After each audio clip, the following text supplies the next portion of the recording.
Hi everyone, in front of me I've got Nokia 8000 and let me share with you how to set camera timer on this device. So first of all we have to enter the camera, so just tap on this, press this button on the right side, and since we are in the camera and since we are in the standard photo mode, we can tap on the options.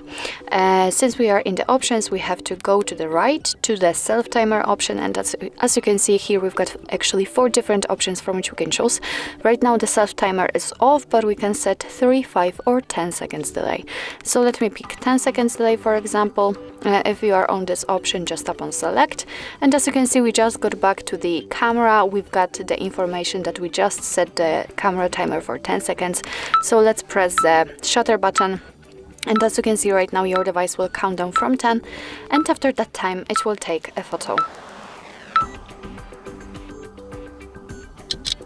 Okay, we just heard this characteristic click, so it means that the photo has been taken. Of course, all other options will work the same. So after picking 3 seconds, then your device will delay taking a photo for 3 seconds or 5 seconds. Of course, you can turn off the timer whenever you want to, just tap on off, and from now on your device will take photos right after touching the shutter button. So actually this is it. This is how to set camera timer in your Nokia 8000. Thank you so much for watching. I hope that this video was helpful, and if it was, please hit the subscribe button and leave the thumbs up.